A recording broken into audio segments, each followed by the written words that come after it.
Good morning. My name is Jacob Fry. I'm the mayor of Minneapolis, and we are here today at the border of Minneapolis and St. Paul because when these two cities join forces, when we work towards a common cause with a big vision, we can get a whole lot done. And this is a big win in this case for local control and reducing speed limits, and there is no issue that is more local than managing our city streets, managing the width of our city streets, how they're made up, and then the speed in which you can drive on them. And so this collectively is a really big deal for the Twin Cities. I want to thank the authors of this particular legislation that gave us the local ability to set our own speed limits. I want to thank Governor Walz. I want to thank all of the city council members behind me. I'm going to be mentioning the Minneapolis City Council members, and then Council President Bren Moen will be mentioning the St. Paul City Council members, but I know we've got our Council President Bender, who's been a champion of this for quite some time. We've got Council members Gordon and Council members Fletcher and Council member Schrader, who have also joined us. And on my left, we've got Council member Reich as well. As you can see, there is a lot of unity in this vision. And at the end of the day, yes, it's a big win for local control. But perhaps more importantly on this issue, it's a big win for families. It's a win to make sure that you can send kids out on the great playground of our cities in the form of our sidewalks and streets and feel safe about doing so. It's a big win for equity, so that people who don't have the money to purchase a car or don't want to purchase a car can safely get to where they're going, whether it's their job or it's to pick up their kids from school or it's to go to the supermarket. And so we're thrilled with the direction this has taken, and because of what we're doing here today, families throughout Minneapolis can quite simply feel safer. So I want to thank all the officials who have made this possible. Mayor Carter, who could not be here with us today, as I'm sure as you may have heard, he just had a baby. Added another family member that will also feel safe on these streets. I want to thank all the council members I just mentioned, and I want to give a big shout out as well to our Director of Public Works, Robin Hutchison. I know that she's been at it for quite some time with this big plan. And as I mentioned, this is the Twin Cities working together.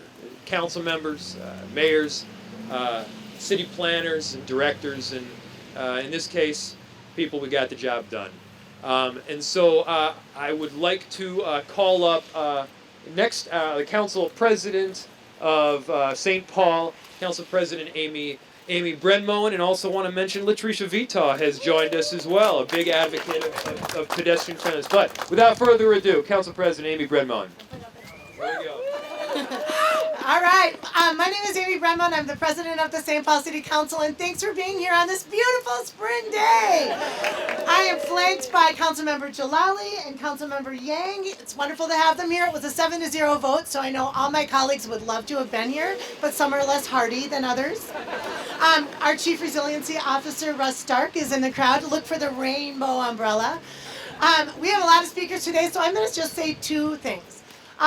First of all, over the past, since the 1950s, city engineers have worked really hard to make the streets super safe for cars and trucks to move really fast around our cities, to get from point A to point B efficiently.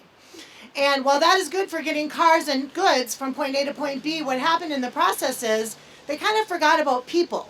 And people need to be in the center of planning for our streets. We are...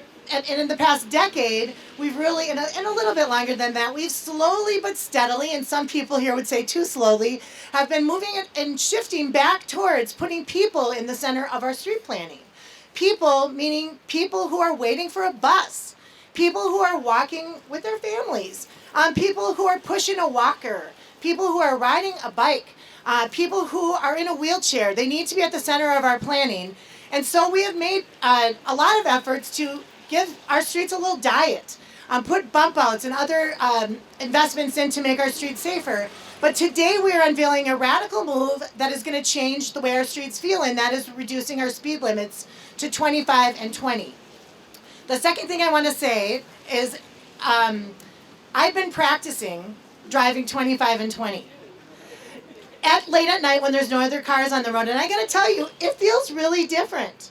I mean, it's a lot slower, and you really get a different sense of like the streetscape and people, but it's different. Those 5 miles and 10 miles an hour make a big change. So I'm delighted that we're partnering with the city of Minneapolis to do this as a group effort, because it's going to require us all to think and act differently. And it's an exciting time. I am looking forward to the next few months as we roll this out and practice our new behaviors and put people back in the middle of our street design where they belong. So thanks for being here, and thanks for all the advocates in the crowd, see Faye, and the Bike Coalition and folks who really have made this possible and pushed to make it happen. I have the honor of introducing officially Robin Hutchison, the Public Works Director from Minneapolis, and Paul Kurtz as well from the City of St. Paul. Welcome. Always this has to go down for me. Good morning. I am so pleased to be here. It's an exciting day for the Public Works departments and both cities of Minneapolis and St. Paul. I'm joined by Paul Kurtz, the interim Public Works Director and City Engineer, and I am the Public Works Director for the City of Minneapolis, St. Paul, Minneapolis.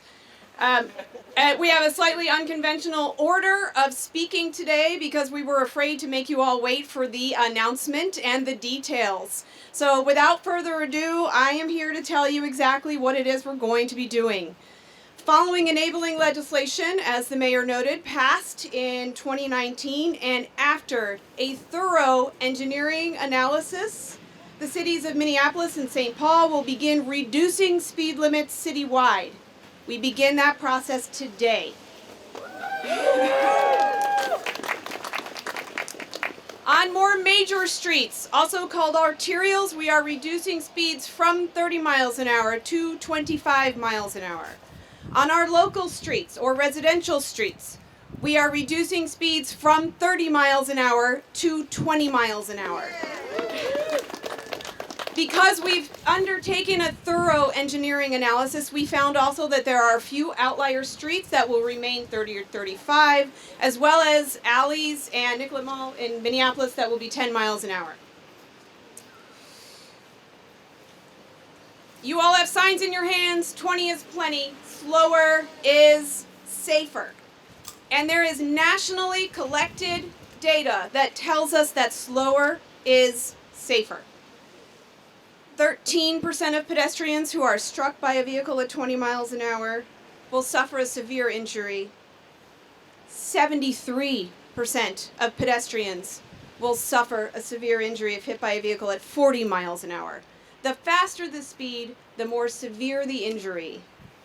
We have a goal of eliminating death and severe injury on our streets by 2030, also called the city's Minneapolis Vision Zero initiative. St. Paul has an equally important and robust safety program to eliminate serious injury and death on our streets related to all the ways people travel on our streets, and this is one of the most important steps we can take for safety. So here's what you can expect next. We are going to start the process of signing the arterial streets beginning today. That is our first step in the process. This is not an overnight change, and you can expect us to roll through each of the neighborhoods of the cities over the next 5 or 6 months as we complete this change. We will then be placing gateway signs at the entrances to St. Paul and Minneapolis that will instruct drivers that on residential streets the speed limit is now 20 miles an hour. That will be the last step in our process. If you would like to follow along on our progress, we will post information regularly to our city's websites, and we will make a final announcement when the entire rollover is complete, which we hope will be October. I've said this a number of times when we're presenting something exciting, that really big changes in our cities happen because there's an alignment of values and of will.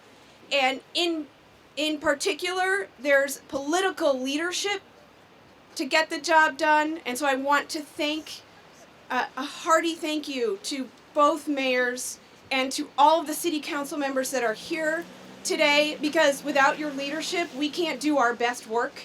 And then most important to me too is to take an opportunity to recognize the amazing brain power behind not just making this change, but making it so quickly. And I know people have been waiting for this, and I've gotten the tweets that have said, what is taking you so long? But we have made this change very quickly, and it's because of our talented staff people. And I'm going to call out staff from both cities. Please raise your hand. Without you, this does not happen. I'm going to start with City Engineer Brian Dodds, City of Minneapolis. Great job. Our Chief Traffic Operations Engineer, Steve Mosing, who's standing right next to Traffic Engineer Alan Klugman, and Ethan Foley, our Vision Zero Coordinator, who had the idea to make these signs, has been keeping us all moving along at the pace we are. So thank you so much to the Minneapolis staff. And from St. Paul, Paul Kurtz, who is doing double duty, city engineer, interim public works director, and was the city of St. Paul's lead on this effort. He was joined by Randy Newton, by Hunwen Westman, by Reuben Collins, and by so many others in St. Paul. Our teams met, it started off at monthly, it went to pretty much weekly, and then it just went to like daily phone calls. So great work together. Without any more further ado, one of the strongest leaders I know in this space of making streets safer and making streets for people. I am so pleased to introduce our City Council President, Lisa Bender. Thank you all so much. You heard a lot about the what from Director Hutchison, a real champion. We're so lucky to have her. We stole her from Salt Lake City because we wanted to be serious about making our streets safer. And there are so many reasons we are doing that. You know, when we get to these turning points, and I see all of my friends in the crowd who've been working for so many years to make these things possible, I get really emotional. I think it is easy to believe right now that there's so many ways that the world is telling us that people can't make a difference in their communities. And they are wrong.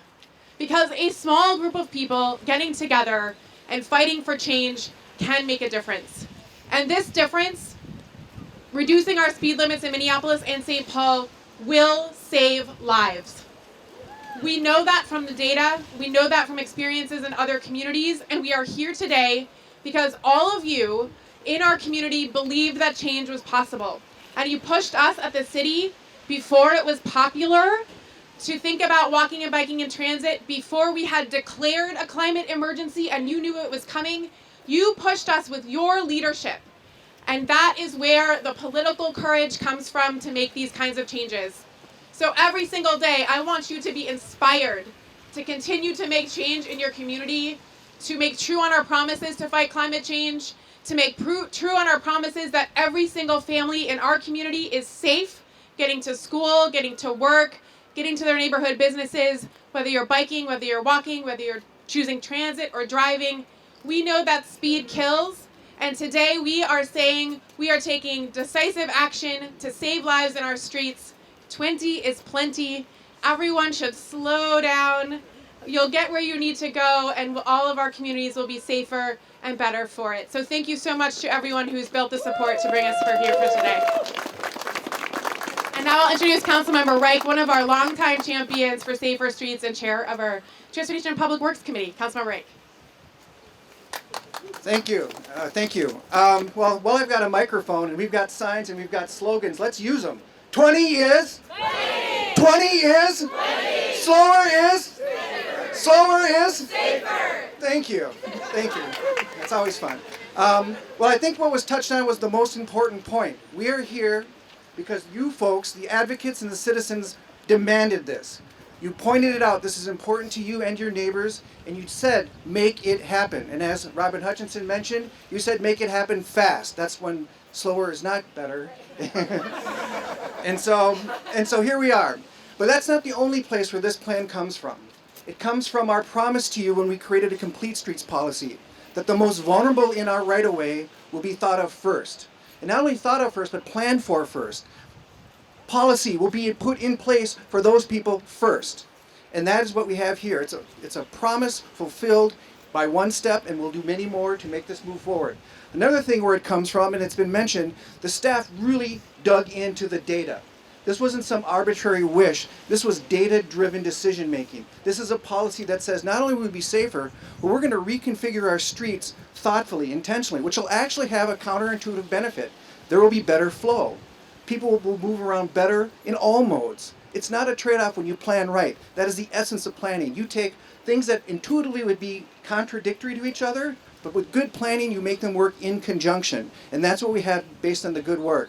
So advocacy, planning, results. I cannot wait to see the people who actually go to school, those kids with those little flags, how happy they're going to be that the streets are going to be that much safer. That's what this is about. Thank you very much, and all who came.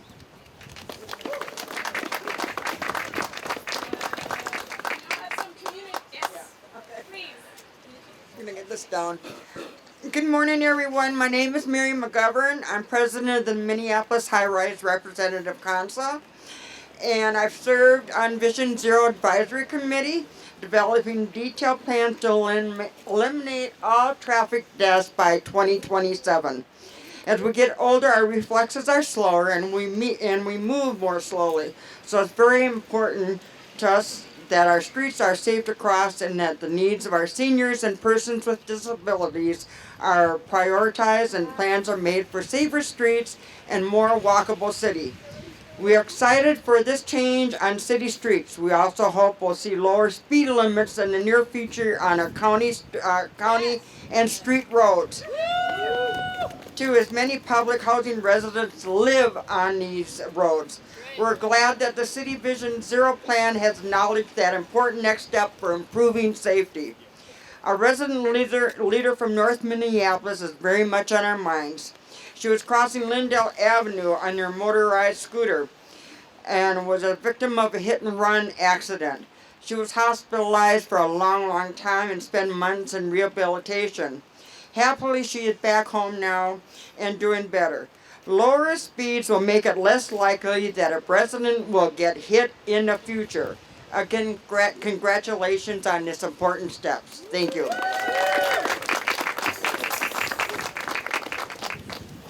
Yeah, good morning.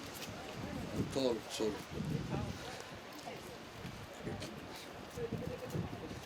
Good morning. My name is Tamir Mahmoud. I'm Vice President of Minneapolis High Rise Representative Council. I have been a member of Minneapolis Pedestrian Advisory Committee for the past 4 years. I am very happy to be here today to help welcome new lower speed limits for city streets in Minneapolis. Most public housing residents are seniors and may have disability mostly. We don't have cars and depend on walking and transit to get around. So it's very important to us that the streets are safe to cross. As seniors, it takes us long to get across the streets.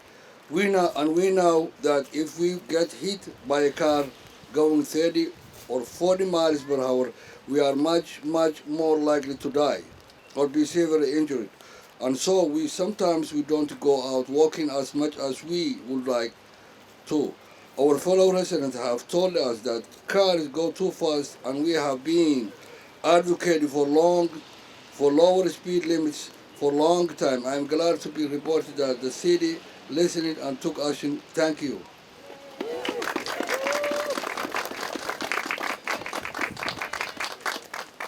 I'm the last person, so soon you'll be able to go somewhere dry.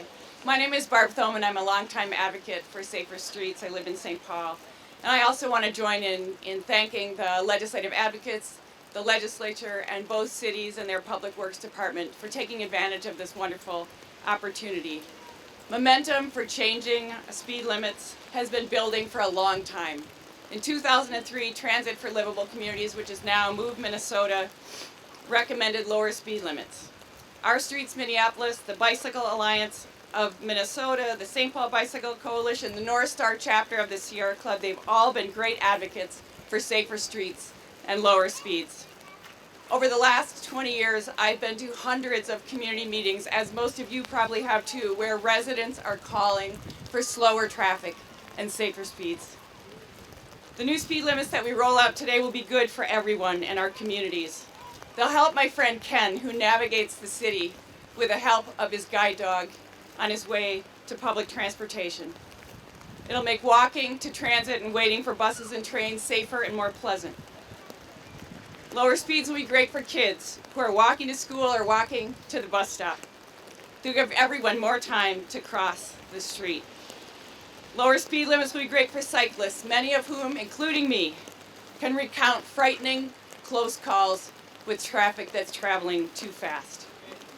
Finally, residential street speeds of 20 rather than 30 will change the feel of our streets and will make our neighborhoods feel more neighborly. So, in closing, lower speed limits are another key step in moving our cities toward a more equitable, safer, and environmentally sound transportation system. So now, drum roll. The moment we've been waiting for. I have the honor of inviting us all to gather over here